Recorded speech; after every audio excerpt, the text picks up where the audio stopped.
Alright folks, it's time for another dramatic blog reading. Is world peace possible without radical honesty? Some believe in world peace. Some do. That a time with no war is possible. Far fewer believe in world honesty, that a time with no lies is possible. And yet, the one requires the other, because dishonesty is warfare. He who lies first, strikes first, and there is no peaceful way to deceive someone. This wide discrepancy points to a pervasive inconsistency. How can we be working towards world peace without endorsing the most radical and chaotic forms of honesty imaginable? With selective honesty, world peace is not possible. With radical honesty, your personal safety is not guaranteed. So, if the reason you wanted world peace was for your personal safety, you're barking up the wrong tree, and you've got another thing coming. Get back to us when you want world peace more than safety. So is world peace possible? Not if you tell a single lie, motherfucker. Sacrifice yourself to the collective with sacrificial, blind honesty. Do not tell the truth tactically or work backwards from a goal that's manipulative. The most aimless are the most honest.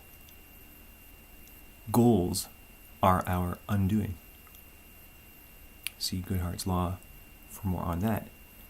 Tell literally any truth to anyone who will listen. The consequences be damned.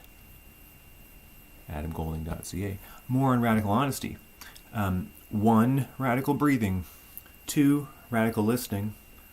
3, radical honesty.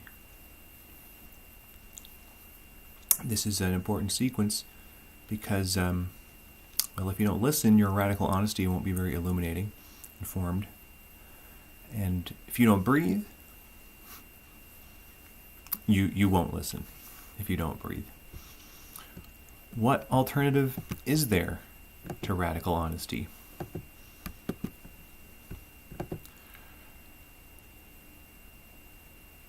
The computational argument for honesty is that it saves time.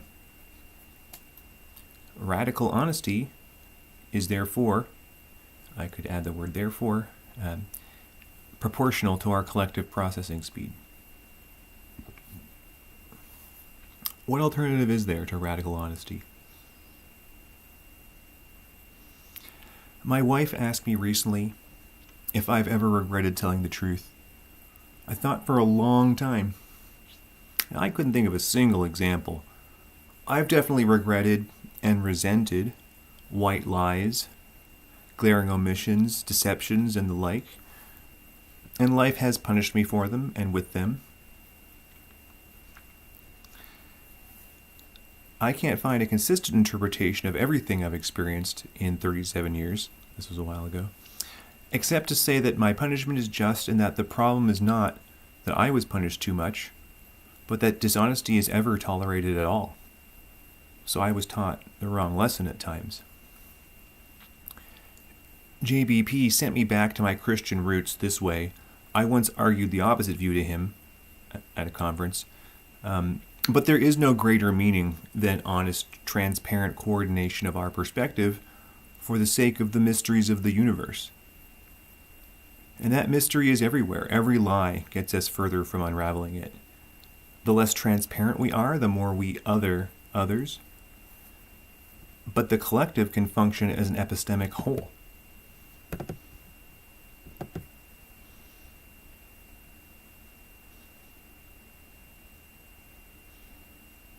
You know, I might be an atheist, But these days, I'm as religious about telling the truth as when I was Christian.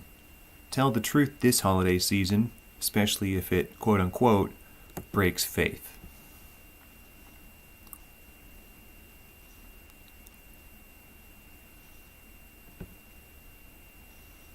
And consider this question I asked back in 2020: how impossible is it for humanity to completely eliminate deception from society and from ourselves?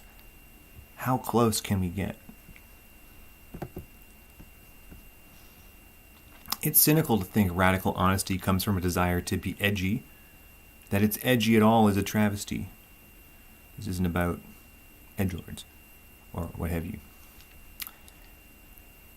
And I've been part of that travesty in small ways, others in much bigger ways.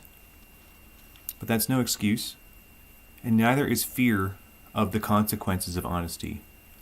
I am no longer a consequentialist about honesty in the sense of consequences the individual values or the individual reasons are good. An honest collective can figure out what the consequences of its other collective actions are. Radical honesty is a precondition for consequentialism at the collective level, not a consequence of it. It's a precondition. Radical honesty is a precondition for consequentialism. Something no one will really tell you if you look up that debate. I grew up thinking this way and found the church not honest enough, which is why I left.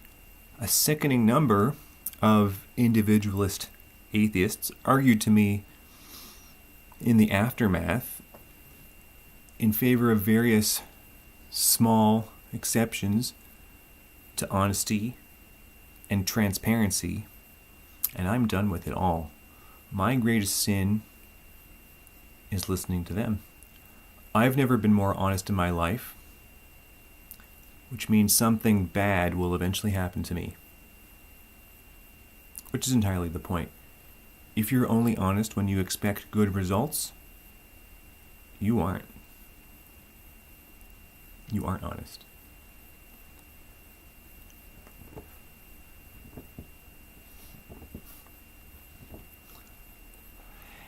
Atheism absolves no one from taking a collective perspective on every action. And an individual perspective is too limited to justify a trick of any kind. Can you honestly argue with this?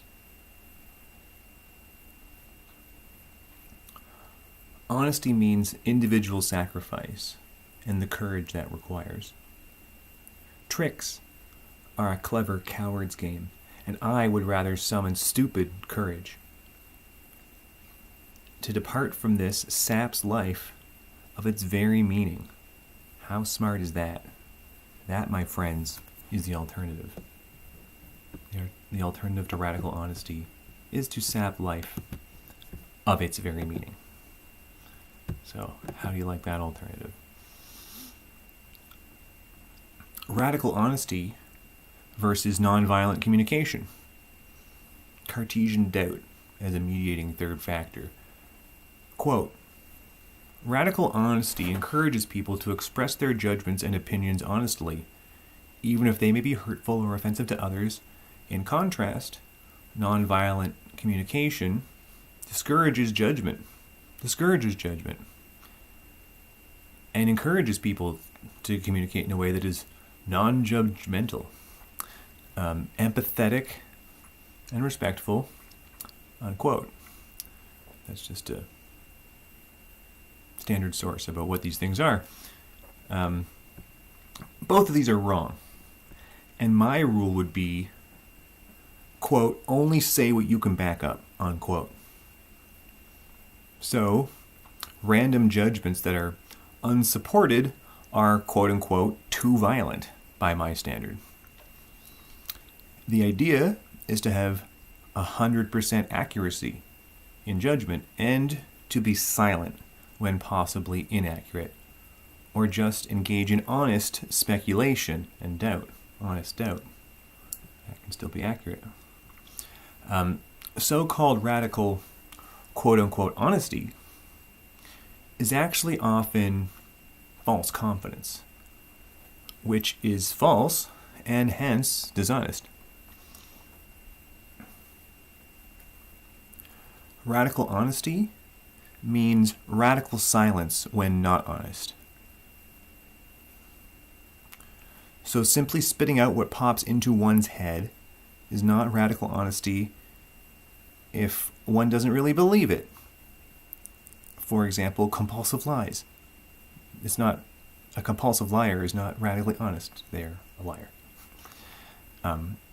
Same with someone who's maybe in a certain kind of chronic error. I withhold belief from everything until I can back it up. Like Descartes. So when I am radically honest, I don't say unfair things. I would say this was only possible after I read and truly internalized Descartes, which means everyone has to, if you put this all together, since this was his method, and it affected all of history.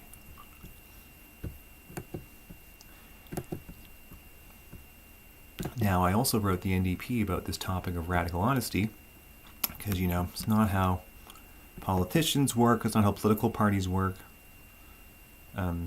When I was a kid, my mother was afraid I'd become a politician and would thereby become, wait for it, dishonest. So she actually forbade me from watching City Hall when I was pretty young. And she also forbade me from having military toys because she was, anti-war hippie. My grandfather had been a civil servant, but not technically in the military. So, I entered politics through the back door, like approaching Medusa, to avoid my mind turning to stone, as you have to do with many subjects. Here's what I sent to them. How to adopt radical honesty as party policy. What I wrote, the Ontario NDP, 2022-11-14. What steps would be necessary to implement a party policy of what's called radical honesty that trumps all others, including considerations of victory? As a co-founder of the Socialist Alliance, Barry Weislitter asked me, as the quote-unquote resident anarchist, to propose a system of party rules, trusting me to suggest the fewest and least repressive rules possible. I found that I could only recommend one rule. Two would be too many, unless you can prove you need as many as two. And that until that rule was implemented, no other rule should be implemented. The rule of radical honesty. Winning by lying is a loss. Radical honesty is to be contrasted with other principles like meta-honesty, which you can look up on Less Wrong, where they have discussed the votes per dollar proposal, mentioned in another of these articles. I would highlight a few key properties of the concept I endorse. Meta-honesty is a bit overwrought. And I say a bit, I'm being almost dishonest, because if you look at that link, it's very overwrought, meta-honesty, but you should find it fascinating, because otherwise you're not really motivated to figure out truth. Radical honesty. 1 is radical as in politically radical. 2 involves saying exactly what you say to yourself. Not filtered, not edited, not this is subscribers only, this is for you, this is what I say to you. In those moments where you say the same thing you say to yourself in your head to other people, and you don't change because you're afraid of the consequences, that's honesty. That's radical honesty. Radical honesty 3 is not selective. Selective honesty is like a broken bridge. It's not a bridge, it's not honesty. Radical honesty 4 occurs at the speed of thought, leaving no time for editing. This is key to the creative method of improvisation, how it's tied to radical honesty. Radical Honesty 5 is how I wrote this email with almost zero editing. The real test of radical honesty is if you tell the truth when you expect it to harm you. I've mentioned a related concept, radical transparency, in my previous email. This blog post comes from an email, which mostly adds conditions of forthrightness and externality. But I've also suggested to the Socialist Alliance that for every rule proposed, we can first ask, can this proposed rule really just be seen as a special case of radical honesty? It has also come to my attention from our previous exchange that there are no rules codified for complaints against the party by members. This is unconscionable, and I can help you out if you need someone with this kind of experience and a background in analytic philosophy and software development to contribute to working out the logic democratically. Currently, there is zero public perception of fairness and accountability. AdamGolding.ca. And actually, for more on that last point, as in the Why the NDP Fired Me article, you should look to a different episode of Blueprints of Disruption for why the perception of fairness and accountability at the Ontario NDP is in the toilet. The episode I'm thinking of is the one about candidate blocking, which actually happened to Barry Weisletter, who I mentioned earlier in this article. It happened to the hostess of the show Left of the Box. It happened to, what's that guy, Sam Kaplan, who ran as an independent. It happened to a lot of good people, and many of them grassroots. And, that's just part of it. The D in NDP has to come to stand for what it means, which is democracy.